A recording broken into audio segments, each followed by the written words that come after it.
Welcome back to Week 9, Day 5 of the LPL here. We are in the Spring Split regular season still. We're not getting into the playoffs just yet. I know around the world, many of the regions are getting into their playoffs, but we still have another week of play. We certainly do. We've got a lot of League of Legends coming at your faces, but it starts with our EDG WE set because we are in Game 3, Pulse. We've got all the way, just like we did the last time that these two teams met.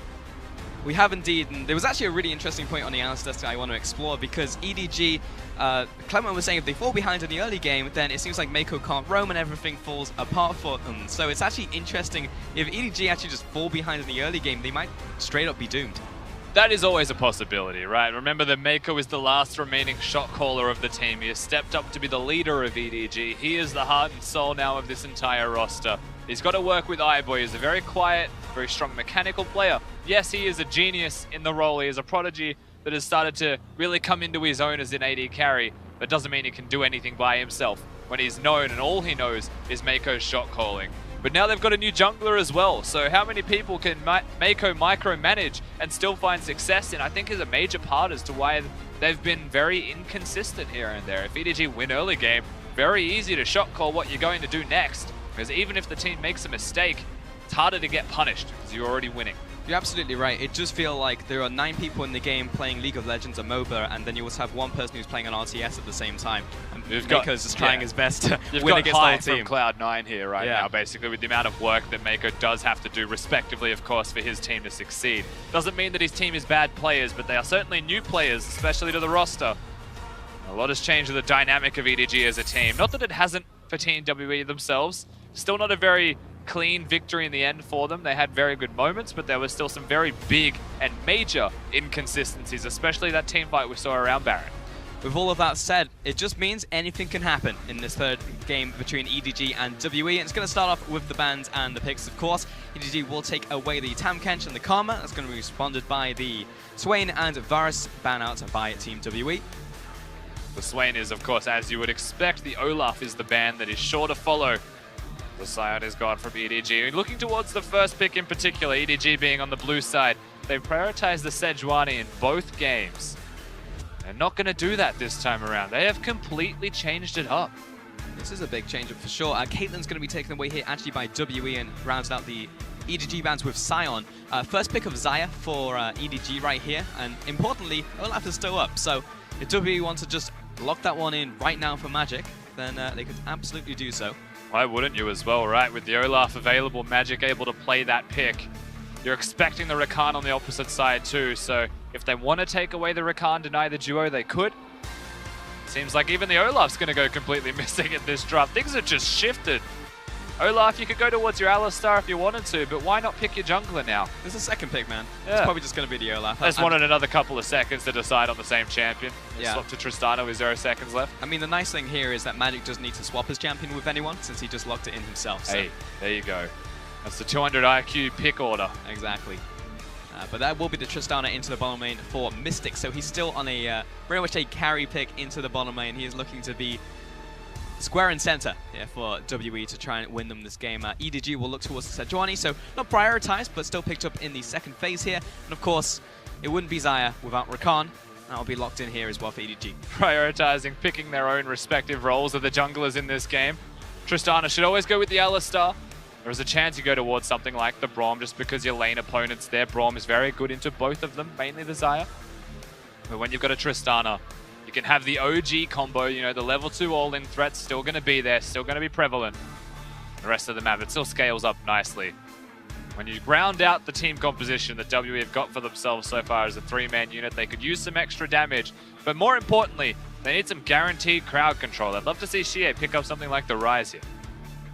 Let's see if he indeed does that. Team WE will take away the Camille here. They know that Ray can play it, so they're definitely targeting the top lane now for EDG. It's going to be a Vladimir ban as well towards WE once more. And we have this final ban out from WE. Let's see if it will once again be a Ray ban.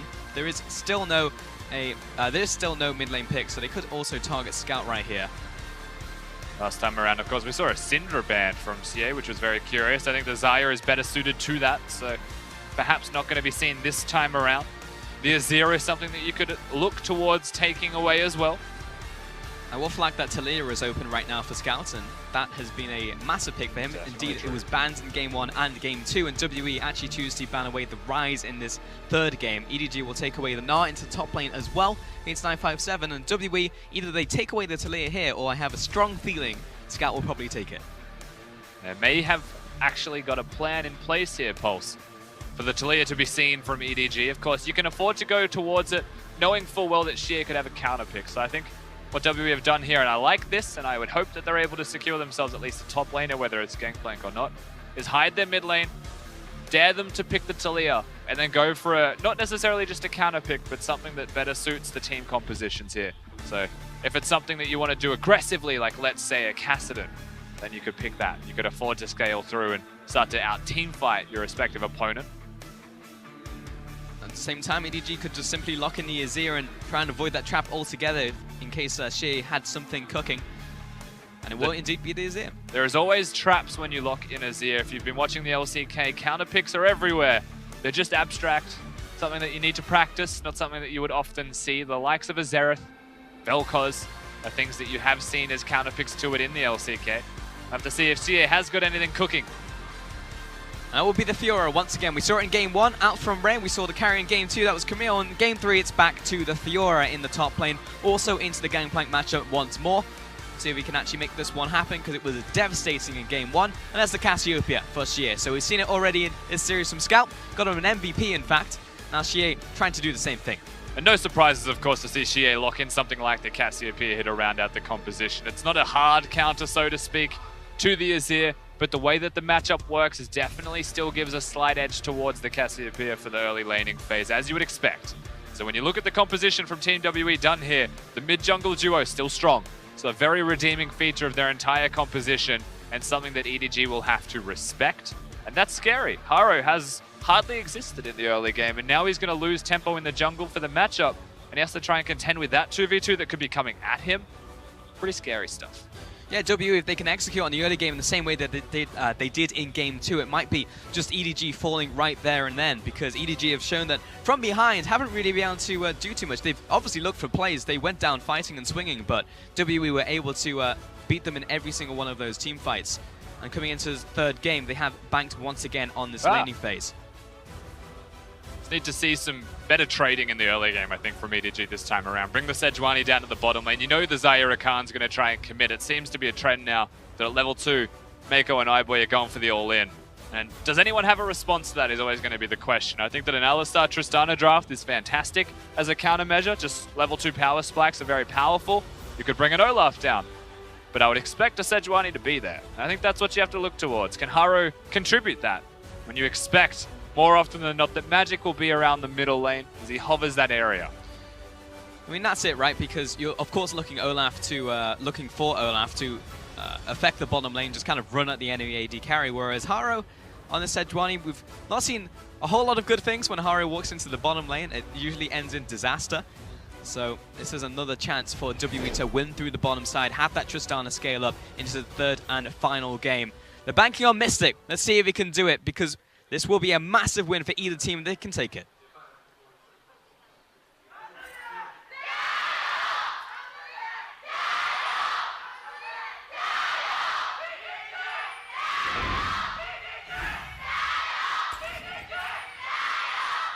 Still a packed house here in the LPL Battle Arena in Shanghai. Oh yeah, a lot of people have probably been here from start to finish just a couple hours ago. Because that IG set actually ended very, very quickly, so they probably didn't have enough League of Legends, so probably wants to stick around for the EDG and WE set for sure. Yeah, don't go to the bathroom in an IG set, you might lose the entire thing. Ray also currently about to find himself Magic and Xie at level 1. That's not ideal for any level 1 trades at 1 minute. Minions already running to the lane. Top lane is awkward. Violence to end the violence. Ray. What does that? What do you reckon that means? Violence to end the violence? Yeah. It sounds pretty obvious. I don't know what it means directly for Ray, but also I can't quite understand what the turtle means. Yeah, we keep looking at the turtle. It's something between the turtle and Scout. Yeah. But like, what? I assume it's a stream meme that's probably come up. We can take a look at the keystones right here. Will be the Kleptomancy on both top lanes once again, similar to Game 1.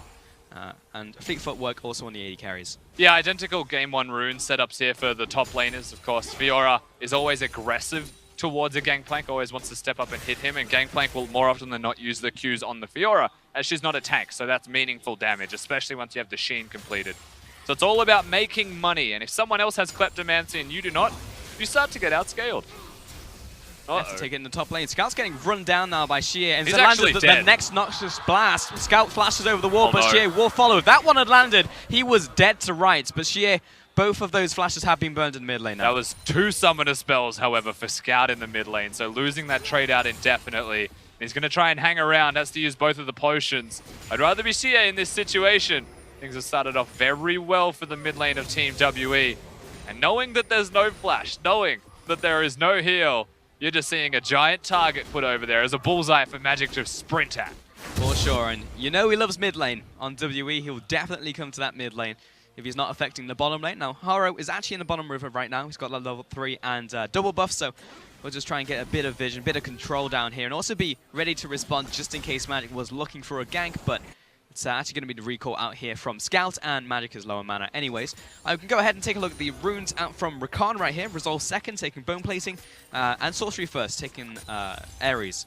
You know, more often than not with Rakans, you will see the Unsealed Spellbook to be secured. Reduced cooldown on your summoner spells is very nice to have for all in threat, but with Azaya, you can afford to change things up to literally anything you want in the world. The reason that you can do that is because Zaya just makes you a good champion. Through having the increased range on the E is level 3, they're committing. Well, that was definitely unfortunate from Celestial, but they're still committing to this one. Mystic slowly flashes away, but the follow-up Mako kills him once again in game 3.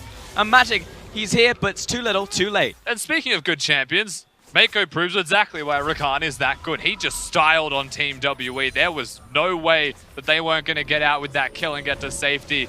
That's highlight hunting from the Rakan this time around, and EDG set themselves up very nicely. Unfortunately, the gold does go to the Rakan, but they'll still take the free recall. They'll take the slight advantage as well and have a minion wave pushing towards them.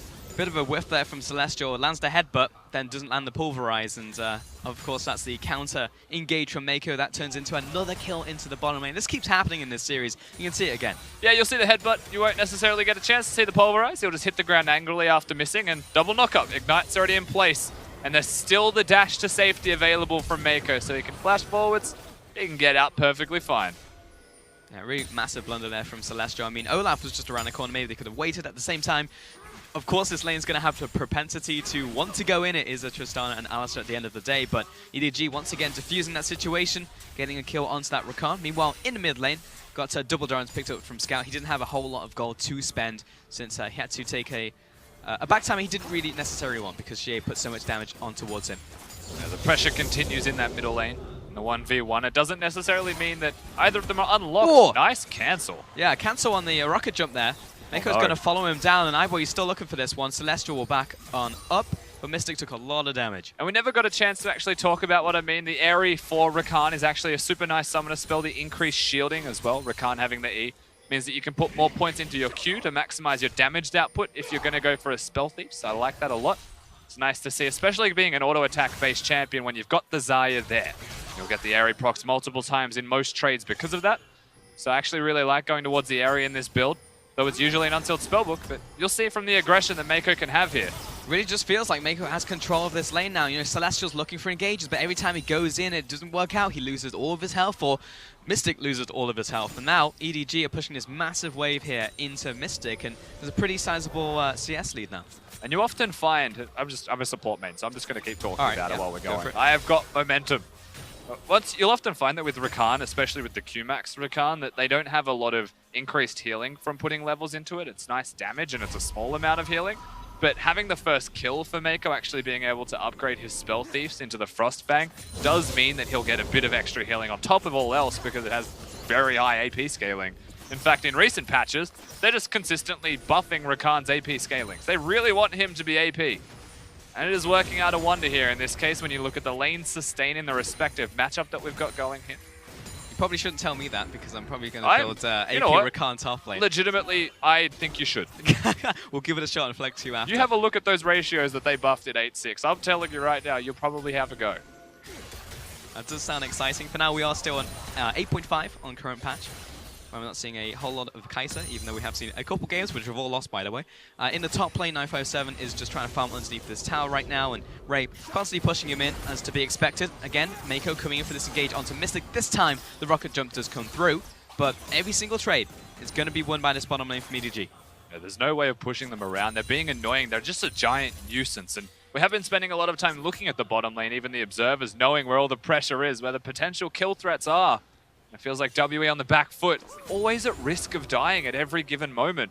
The rest of the map, no junglers to be seen. Oh, forwards! Another engage, there's the Ignite coming down onto both AD carries, and Mystic, he's already dead. And now Celestial needs to get back to the turret without level 6 and the Unbreakable will. He'll manage to do so, but again, the AD carry is dead. Mystic 0 for 2. I respect what WE tried to do there. Mystic still has heal, but he was completely played for the fool by EDG. They were fully ready to have a counterplay in effect. You go forwards, we just flash away, we get all the feathers connect onto you, and you're just gonna die.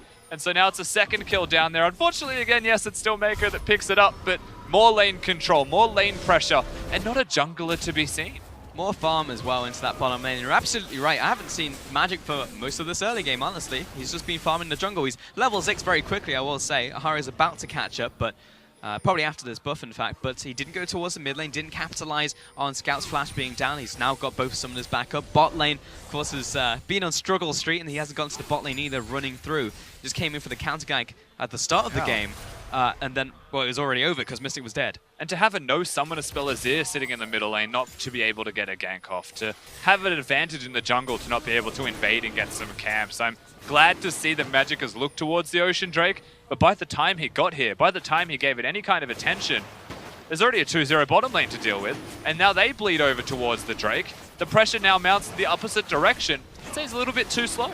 EDG, they're already on the Dragon. That's going to take this one away. The undertow was cute, trying to find that steal, and Mystic's over the wall, but he's found Mako with him. Mako will back away, jump towards iBoy, and that will just be the clean Dragon take out from EDG here. Stolen from under the nose of Team WE, who leashed it to half health for them. And Ocean Drake does do a bit of damage as well, so what I like the most about that from EDG is the timing with which they got to the Drake. Olaf not in the best position health-wise, had to back away.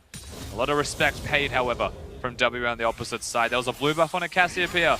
Maybe not full items, maybe not in a position to just outright fight for herself at the moment. There's probably a bit that they could purchase. Perhaps that's why they back away. So far, it's just those 2 kills into the bottom lane for EDG, but the concern here from WE is that they're not currently winning, and, you know, it seems like the downfall from EDG is trying to play from behind. You know, they're not a team like BLG who are very practiced in playing from behind, but WE needs to try and get some sort of advantage, you know, around the next 5 to 10 minutes. Yeah, they need something. I think ultimately to give some extra in-game context as well, not content. There's pretty big content. Kind of both. There's a lot of it on your screen. There's a Fiora into the Gangplank as well. The split pushing is always going to be a very prolific feature for EDG's comp. The 1-4 is something that they'll have a very strong time being in, with a Zaire Rakan, Azir to have the extra range as well, and a Sejuani to stand in front. That's just a super powerful 4v4. That's not something that you want to run straight at. WE actually, in a perfect world scenario, want EDG to run at them, to utilize the Cassiopeia the most effective way possible, utilize the Gangplank in the same way. But if the Fiora is winning, then the Gangplank can't be used. And if EDG are winning, they can just use the Azir damage. They don't actually need to engage. They can poke you out. They can take your structures when you have to recall. So with no early game from Team WE, it does start to feel like the makings of that is entirely possible. And Ray in this top lane, he's flashing forwards. He wants this to happen. Comes with the grand challenge and has found 3 of the vitals, trying to catch up. Doesn't have the flash, but does he have the range on the lunge? Flash away from 957. Too many numbers in that name. We'll get the flash though. He will get out. He's able to trade in the end. I'll give that to Ray. That was aggressive, but it pays off. Just keeping pressure, keeping them constantly in the top lane. If 957 can't contribute, if he has to teleport back to top lane, that's a pretty good scenario here for EDG. He's going to walk. Ray's about to have his teleport up as well. So I like that from 957 as a response, however. The reservations, the signs of an experienced player. It's just exact timing that he really needed. Here comes Magic into the bottom lane. They engage once again, but the Olaf should tip the scales. Backing away is iBoy, throws out the Feather Storm. It's not going to be enough to save his life, though. Mystic gets that kill, and Haro, he's too late to the play. Yeah, that's so much better from WE this time around to get the kill. Mako was recalling. iBoy, I think, was just going to walk over to him, so the timing was very tragic, I have to say, from EDG's side. But the capitalization was there, WE. They play it correctly. They get themselves the kill. It's the AD carry that is focused, the AD carry that is taken down. So WE will manage to fire back, and I was just kind of expecting that to happen maybe earlier from Magic, you know? We're now 11 minutes into the game, and it definitely worked, and I feel like maybe 5 minutes prior it also would have worked. Maybe in one of the many engages that we did get to see from Celestial, but not to be seen, however, until 11 minutes in. But still, it was seen in the first place. You do get that glimpse now, and the kill goes over to Mystic. Unfortunately for EDG's side, we didn't see any of them go to iBoy, but Mystic will get the one kill that they have, and that is money in the correct pockets. Exactly. Shea is actually going to head up here, take away the crab, just try and get some vision over this Herald just in case EDG decides to try and make a play over it. Did expend a lot of mana to do so, however. Scout is pushing in this mid lane here, and Shea pretty much just charging up right now. He's got both of his mana items, so it's going to be good for the most part. Meanwhile, on the top lane, Ray is lying in wait just for a bit of poke, which he didn't win. You'll note that the blue buff has just spawned for EDG, so they could look over towards taking that if you want. Scout's actually about to solo it. And the reason that that's important, the reason Scout is soloing it, is you look towards the jungle support duo of EDG running around placing vision on the map currently, and they're setting up for the enemy blue buff. They've actually placed vision down. They were looking to find the Cassiopeia, who had low mana, in an attempt to go over there to secure that one. But EDG incorrectly timed the blue buff, actually believing, I think at first, that the timing might have been similar to their own. So they don't see Cassiopeia. She is able to get a free recall off. But I do like the idea, seeing into the mind of EDG there. For sure. They had the timing of Olaf started on blue, but he started on red. So, yeah, Yes. Magic is just going to be able to defend this one. Scout moving up right now. Just sees the Olaf. Backs away towards the mid lane once more. And Haro back into the bottom side of his jungle. It's pretty much just buff collection, making sure that he didn't really get aggressed on by Magic, who is making his way into the jungle right now. He certainly is. He's not going towards the blue buff. Perhaps this is unexpected from EDG, and they wouldn't be prepared to deal with this, and rightly so, of course, with the Cassiopeia being the first to rotate. And now these two could go together towards blue if they want, but constantly delaying the buff being secured. It makes you wonder, are they trying to time that buff with the Drake that is up in 50 seconds? That could be a good idea. Maybe last the duration of Scout's blue buff, get it for yourself, then have a window of opportunity with 15% AP as a bonus. And mana sustain is a bigger bonus overall. Well, jungle is still just butting heads over this ramp right here. You can see the bottom lane from WE actually moving up towards the Olaf. They can come in for another gank if Celestial is looking for the engage, but no, it will just be Magic backing away, giving over that blue buff to Sheer in the jungle. And Haru is coming over. Seems like he wants to contest something. He's clearing a control ward currently. You know, to go back into the junglers as well, at the start of this series, we was like, well, we need to look at these junglers, like, what are they doing for the team? Because they have been pain points for both teams, you know, coming into this split, and Haro is still trying to find his footing with the team, whereas Magic, he's a one-track mind. Move towards the mid lane, get those ganks happening, move towards the bottom lane, get those ganks happening. Oh, all right. That'll work too. That's just as, that's cooler. Maybe not necessary, but it was pretty cool. Yeah, I think you're right. I mean, the one-track mind is because it works. Yeah. I think an inexperienced jungler only needs to do one thing if they constantly win from it. Why not continue to do the exact same strategy that's proven to be successful? Right now, I think it's a lot of... And I get the vibe that Xie is controlling him a little bit more. He's trying to tell him what to do and where to be. And speaking of, Haru's probably been told to be bottom lane, but he's sitting on top of a ward. WE know that fact, but now EDG also know that everyone from WE is here. So it's a mind game, and we all know where everyone is, but don't tell them. And it's just, there's so many wards in this one. That's a bait. That's a real bait recall out from my boy. Please engage on me. But WE, they know Hara's here. He's been sitting here for so long. It's almost sad at this point. Someone tell this man. Actually, just go up there and tell him. Because he's going to spend all game in that brush. Scout just... He's still there. Has anyone stopped to ask him? Like, recall? Has Haro said, hey guys, is there a ward in this bush? He's going to see it decay at some point. iBoy looking for the ultimate onto Celestial, thinking the engage was coming out, and finally Haro will give up the goose and move away. He left the bush, and then it decayed and died. So he didn't even know it was watered in the end. That could not be more upsetting. That is the worst. On the top lane, going to be a bit more damage out from Reyes. He's continuing to poke up the gangplank, and all those shenanigans down bot lane didn't necessarily turn into too much, though Magic is still in the area, unwarded, and has started off the Dragon with Sheer coming over. It will be this Ocean Dragon shortly going over to Team WE here, and Haro is going back to base. Does result in the Dragon being an advantage. Of course, Sheer had the extended duration of the blue buff. You just saw that fall off, as we mentioned. Third Drake, also going to be an Ocean. There's just a lot of Ocean Drakes currently in this game. Yep, third one on its way, as you said. 957, still just farming in the top lane. He's got his Triforce already, around 16 minutes. He's gone Kleptomancy in this game as well. So in the money department, probably doing fine against this Fiora. It's just about how Ray can perform outside of the laning phase. Can he become that split pushing pressure that EDG need? And notice, of course, the turret on your screen has been chipped away at a little bit. It helps a lot if anyone comes up here and tries to have a meaningful push against it. That means that, you know, you can tell from just the turret's health that 957 has been under tower the entire game. He has no presence, he has no pressure. It means he can't contribute to teleporting very easily. If there is a Fiora in his face, it means that these fights should be 4-on-4 at most. EDG making a power play into this bottom lane. They hit the turrets and will back away. Celestial looking for the engage, though. He's found Mako, who will promptly hit the quickness and run away. Xie coming in front to back. The flash, the ultimate finds the AD carry, or rather finds Mako, gets the stun down. Haro with the follow-up, and here comes Ray. He wants the cleanup right now. Magic is low. Xie is low. He's looking for the assassinate, but it's still not quite enough. And the Fiora is right behind them still. Still no kills. There it is. Celestial finally dies, and Ray, right on the back lines, will eventually drop. Scout moving this one front to back, brings up the turret for good measure. But iBoy, he's chasing.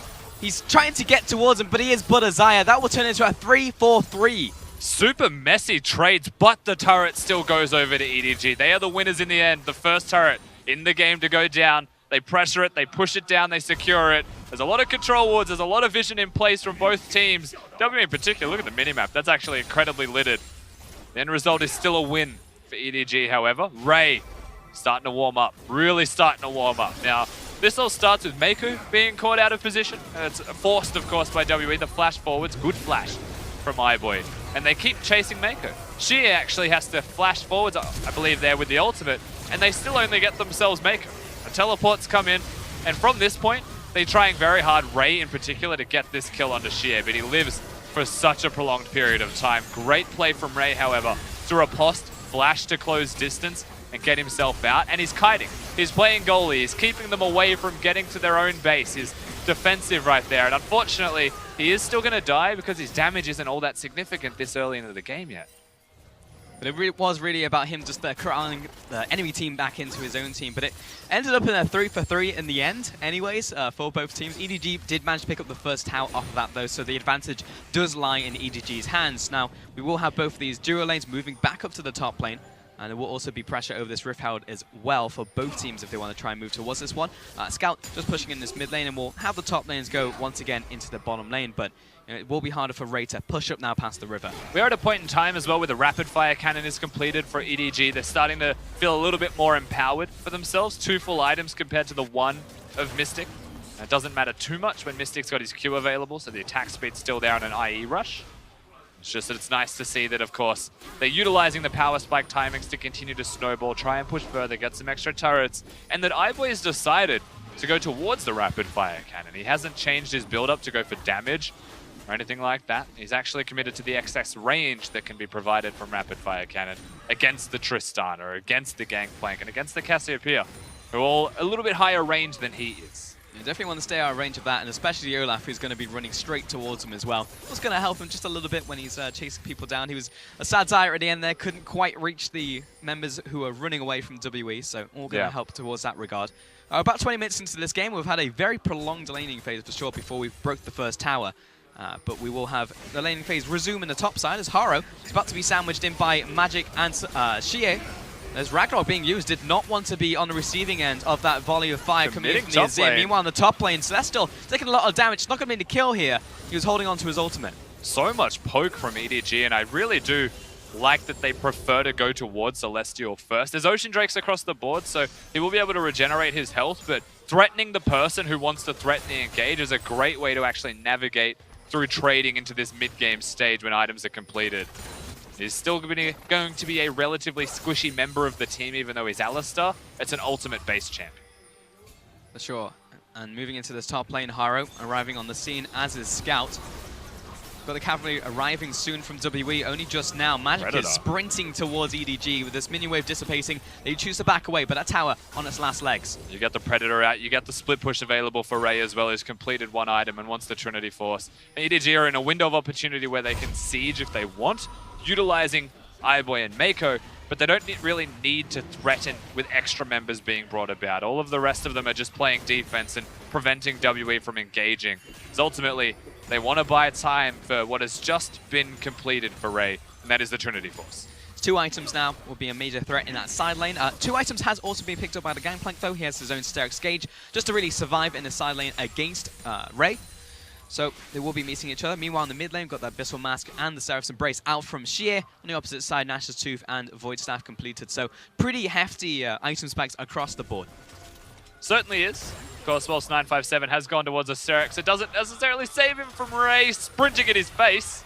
Good riposte on the barrel, but still gets slowed, in fact. So, yeah, he'll get away from this one. 957 able to disengage, and Ray will just have to meet the mini wave and slowly push it to the tower.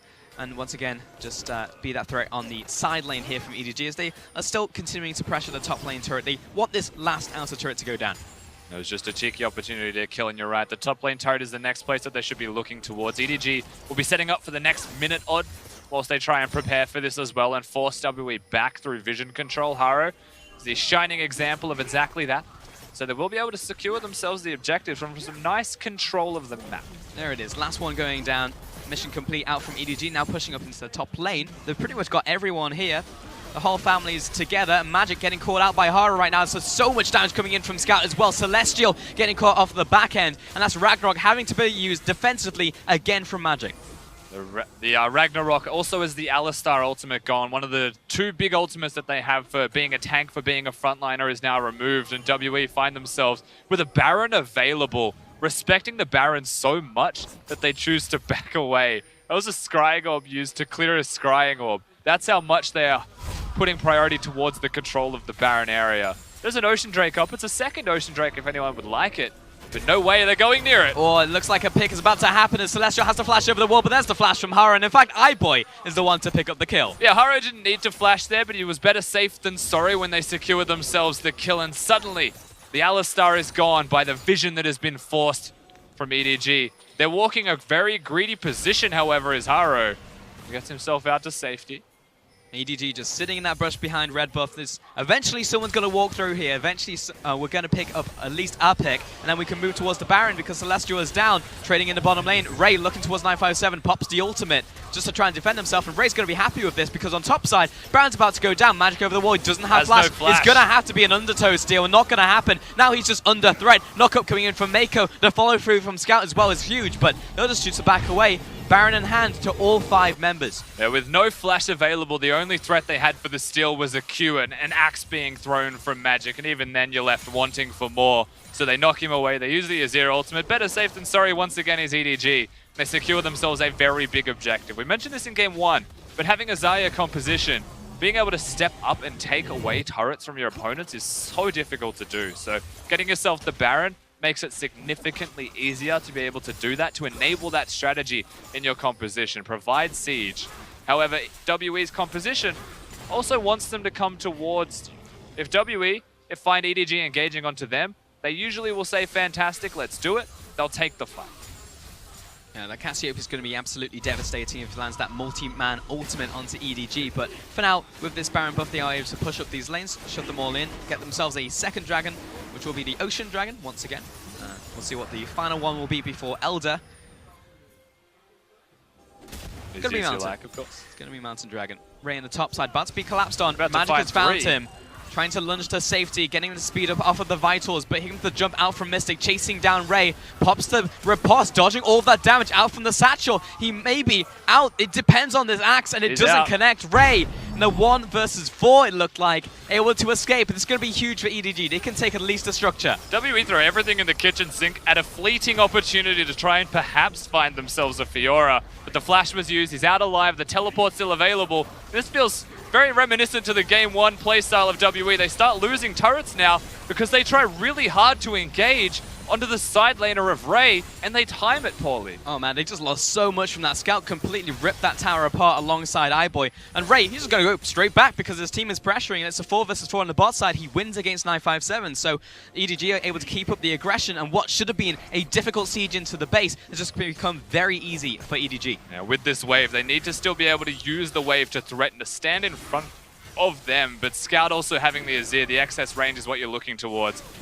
There's no real opportunity to just go forwards to hard engage. It's more about getting the inhib. That's the ultimate goal here is top. 1v1, and Ray is about to take the tower shot. It's the 1v1 outplay. I'll be honest, it was a 2v1 in the end because that tower did serious work, but in the bottom side, EDG did take the inhibitor. And it didn't matter too much. You'll take the outplay, you'll take the solo kill if you're 957 for sure. Ultimately, the 4v4 is still a victory from EDG. It just would have been the icing on the cake if Ray was able to find himself with the solo kill onto 957, but not to be. However, the inhib will.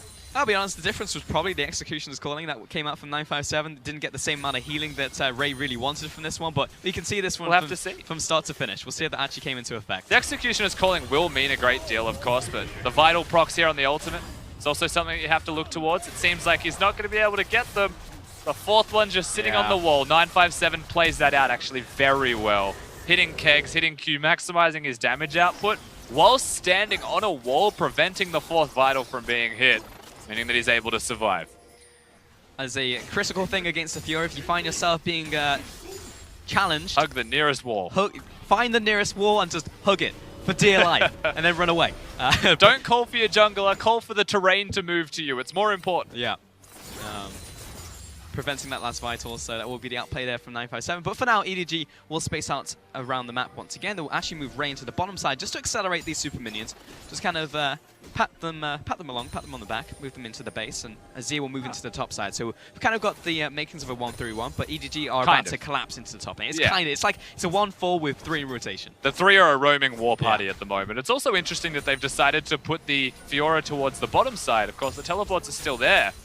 But it seems like EDG have acknowledged the fact that they feel stronger in this 4v4. They actually feel more content taking down structures as a group of 4, opposed to putting Ray in a position to do that, even though he's been doing very well in his one-on-one. Of course, he did just die, but for the most part, he's been controlling turrets and getting turrets down.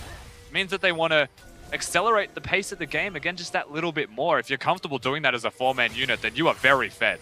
I mean, it is working right now, and that's 6 turrets to 0 currently for EDG versus WE. This last remaining inner turret now. WE are trying to mount some sort of defense, but it's already down to half. As long as iBoy or Scout can step up to the tower, it's pretty much going to insta-die. So WE, they need to make the decision. They're going to fight here or just back away, let this one fall, and try and defend in their base. There's no way they could fight. They send a gangplank towards the bottom lane to defend. If they don't send someone there, Ray takes the Nexus turret. There's just way too much threat for WE to deal with to go up towards this inner turret. So they are backing away. She has already gone top lane. They want to clear these waves in advance, and it does give over some extra gold, some extra objectives to the side of EDG, because they just give no good option to their opponents. There is no good way to play against that. For sure. I mean, WE, the best they can do is slow down EDG. They can't stop them, but they can maybe get a little bit later into the game, get more power spikes. Maybe we can hit a crucial power spike on Mystic, who's on 3 items currently, same for the top lane of 957. So WWE, we've already mentioned it, still a chance for them to win a team fight for sure, as if they run into a 5-man petrifying gaze, that's going to spell the end of pretty much any team. But right now, WWE, that massive advances that EDG has built up against them is what is going to work against them. Yeah, she is the man to look towards, I think, as well, when we get to these team fights. If he can work with Mystic, if the carries can be a dynamic duo, and they can get something done, then that's what you need to see. And the reason that I highlight those two in particular is because I don't think the tanks on their roster are going to be very tanky. Celestial on the Alistar is reliant on just the ultimate, or he's not going to be a tank. Magic has rushed himself as tanky an item as he can possibly get with the adaptive helm as well. But I don't think that's going to do a whole lot when you're against a Xayah that is this fed as well. And he just needs to run forward. So ultimately, I expect the tanks of WE to die if we see a team fight. It's about what can the carries do, who can they kill, and can they outplay the likes of Ray in that backline trying to kill them? Because that's what it takes. There's all the questions, and all of them will be answered very quickly in team fights. It will just be one after another, and Ray actually just rotating in the jungle right now. Has been spotted out by a ward, however. But we're looking towards the Baron, because it's about to spawn in 20 seconds from now. So WE, I mean, what they need to do is push out of their base, need to try and contest this one. There are wards littered onto Ray, but they're about to expire in just a few seconds. And EDG, with the Baron up in 10, start to play slowly around that fact. I would really like to actually see the Mountain Drake picked up for free from EDG before they consider the Baron, just as they have currently got control. But the threat, first things first, is keep WE in their base. Do not let them get vision. Do not let them pass go and collect $200. Deny them and then move over to the objectives. Right now, it is significantly easier to do that at Baron because that's where WE needs to go. And EDG setting up camp. I mean, they're very happy just to find a fight right here if someone just wanders into the death rushes they're making. And Ray pressuring the bottom lane. He's now pressuring the Nexus turret. So this is obviously a problem for WE. And they go into the immediate engage. Celestial jumps onto Scout right here. And the Berserker walks in, walks out, already dead. Celestial down and missing. He doesn't have a front line anymore. He finds himself knocked up, interrupted. Goodbye Rocket Jump. And Haro may even survive this one as well. As Shie puts the damage down onto him. Trades 1 for 1. But it's a 1 for 4 trade in total. And EDG, they're looking for the win. Shie does his best to get a trade, but it's not going to mean enough in the end here. You would expect that with all the minions barreling through, EDG, they'll take themselves at the bare minimum 3 inhibitors. And maybe the whole game as a 1v1 happens again top lane. It's the best that 957 can hope for. Maybe he finds himself an extra solo kill, but he is 1 versus 4 right now. And EDG, they're knocking down the first Nexus turret. They won't even manage to land the slide onto 957 as well. He's doing his best to try and harass them away, but the Nexus is exposed. Ray wants to kill him as well as he walks back to the spawn pad. Some of the team is respawning, but the Nexus is already dead. And EDG, they show why they are one of the strongest teams in the LPL. The confidence play from EDG. A lot of this set was actually won and secured through vision control in the first place. Mako mans the helm of the EDG roster and says that I will carry this team to victory even from support. The shot calling, working with Haro in Game 3 was very evident. You saw a game reminiscent to the first in this set. They're able to just control the bottom lane and then they control the game. I will say that WE over this set were definitely playing up to try and beat EDG here because despite the struggles, more often than not they have managed to find wins. They came into this series 11-4. This would be their 12th win. Series win in the Western Conference here as well, but Team WE have definitely been struggling over the split, but the fact they were able to play up, take that second game and challenge in the third and the first game, good stuff from them. But EDG, they take home the win and they get the bow. We saw a couple of nice things from WE, you're absolutely right. But at the end of the day, EDG were still just too strong. I think a lot of this could be drafting woes, giving the Xayah Rakan over again after it was successful in the first game, when we've seen the progression from iBoy and Mako. We've seen their increase in skill in that 2v2, knowing full well that they wanted to pick the Alistar Tristana into it, consciously taking that lane and still losing that lane as a mechanical misplay. I mean, EDG will just eat that one up. They'll take it. They will, but it wasn't necessarily a clean series, and I'm actually glad we got to see IG versus Rogue Warriors as the first set of today, because we can actually see the contrast between the Eastern and the Western Conference. And when you look towards names like EDG and WE, you expect them to at least play to the level of Invictus Gaming, if not more, but currently IG are leagues ahead. They certainly are. IG are a very unattainable goal for most teams in the LPL currently. But still in this battle between EDG and WE, it feels like a battle for perhaps 3rd or 4th best team in the region, and still a very serious rivalry between the organizations, of course. We get to see EDG come up trumps and perform very well on the day in that 3rd game. They do indeed, and also like the fact that Ray was given the option to go carries all 3 games in this one, because he's typically just relegated to a tank in the top lane, and we've seen carries here and there, but this was a full series of Fioras, Camille's in the top lane, plenty of room for Ray to really put his stamp on the game. Yeah, we saw a couple differences in style from EDG. You're right, the carries is the first place you look towards. Ray playing different champions, the Fiora in particular playing well on the Fiora. The Camille, I think there was some question marks there. It might have been EDG feeling, I'd say, a little bit overconfident. They second picked it as well in their draft phase. So they did circumvent that. It was no longer an issue in the 3rd game. They pick up the Fiora a little bit later. They get the matchup thereafter, and they set themselves up to succeed alongside iBoy as well. We saw Scout carry in one of the games. We saw iBoy carry in one of the games, and we also managed to see that from the top lane of Ray. So EDG are showing that they have got some diversity in their strategy and their play style and in potentially their win conditions. I mean, that was one of the most important things to me in that game, and indeed that series, the fact that the bottom lane from iBoy and Mako was consistently winning over and over. And it wasn't just winning, they were getting 2 versus 2 kills constantly against Mystic and Celestial, and that was one of the reasons why they were able to play through the bottom lane. I mean, he would just rock up to a team fight, iBoy would already be super strong, be able to go into those team fights, you know, with fully decked out with items. So iBoy, very impressive that we can see the bottom lane from EDG is basically the pillar on which the team can build a foundation. They're the early game and then potentially the entire game. If Mako can be unlocked, then he can maneuver around the map and make the shot calling happen. If iBoy manages to get kills, manages to unlock himself as well, he's proven that he can be a big carry for the team. And it's good to see the progression from him as he had a shaky middle of the split to actually bounce back and still perform well at the end. Exactly, just trying to find a synergy alongside Mako. For now, though, we are going to send it back to the analyst desk to take a look at the game and close out the day. Thank you so much, gentlemen. And EDG victorious over WE once again. This is the first victory for EDG without one of the original betrayers, as they are called. Without Clearlove on the roster, it is an entirely 10 new players from that original schism between the old WE into EDG breaking off. But of course, that being said, they were still able to take the win here. Yeah, definitely. You can't pin the word betrayers on this team anymore. They're brand new. And the big thing about this series is really the bot lane strength. Just like the casters were saying, just like we were saying at the start of the block, it was about because Mako and iBoy were just better in the 2v2 lane. And before we go more into that, we do, of course, need to touch a little bit on the ban picks. Yeah. The big question that we were posing was, how do they deal with the Caitlyn from WE? And I felt like EDG's answer was actually incredibly smart because they chose to play on the blue side rather than the red side this time. The first game when they had side selection, they went for red. This time they went for blue, and that threat alone actually forced WE to ban Caitlyn themselves. So they got rid of a problem and also made the other team waste a ban as well. So really well done in that ban pick phase. I think the draft was incredibly strong. They also pinched 957 in the top lane and got another great stellar game from Ray on Fiora versus gameplay. A very good performance overall. Of course, despite the fact that we did get to see that, we still saw some attempts from WE to try to get back into it, though. But still, it was that bottom lane early on that, just like in Game 1, just like in Game 2, pulled our attention with those early kills. Still, iBoy on the Xayah, able to put out the damage. This was a bit unfortunate, and we've seen this from so many teams trying to abuse the extra 25 damage on the W from the Tristana, not working their first time. They get their first kill, and then this is just a straight 2v2 win. Beautifully played by Iber right there, flashing out all of the CC and then getting all the damage back onto Mystic. Mystic and Celestial, they were completely demolished, and this is a huge worrying sign for WE. Where are they going to get their strengths if it isn't from the bot lane?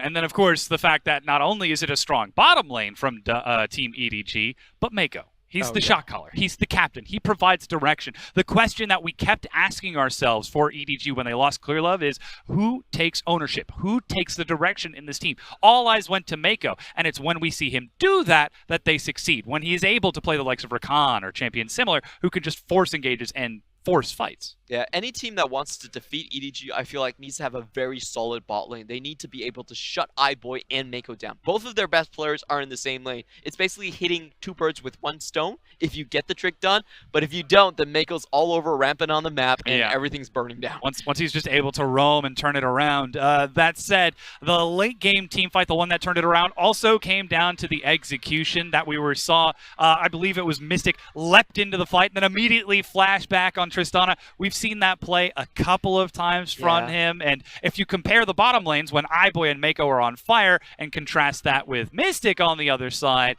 doesn't exactly look too hot for WE, especially considering this is a World semi-finalist. Yes. He went to Worlds 6 months ago, and then he leaps into 5 people. Yeah, it's a lot of regression coming up from WE. Like we said again, this used to be one of the strongest lanes in the LPL, the second strongest lane just behind Uzi, but right now it's kind of in a burning fire. A bin? Use the there's other words for the bin. A bucket. But overall, I feel like WE's problems, they're a bit too easy to read at this point. Everybody knows that if you don't let Shia get kills in the early game, then nothing happens in the side lanes. 957, I'll give him 3 champions, okay? He has a Vladimir, but Vladimir doesn't fit their comp most of the time because he's very slow champion off of the teleport.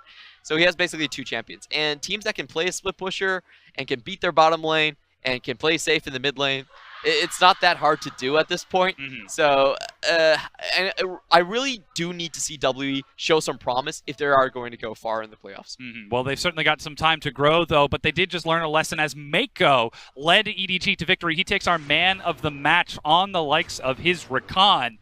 At 2-1-6, we're actually going to get a chance to speak with him in just a few moments. Oh, yeah, I can't wait for that interview. Great plays in the bottom lane, great individual saves, also showing a bit of innovation with the airy Rakan right here. And I think there's a reason Rusty put him on #1 on the support list right now. He's good in the 2v2, he's good off the roams, and he can call for your team. There is no other support in the LPL that actually controls the entire flow of the game like Mako does. Well, we'll actually get a chance to hear from the horse's mouth in just a moment. That said, we've got to take a quick break, make sure his headset is all nice and comfy before we get a chance to. So don't go anywhere. We're going to get an interview with Mako in just a bit.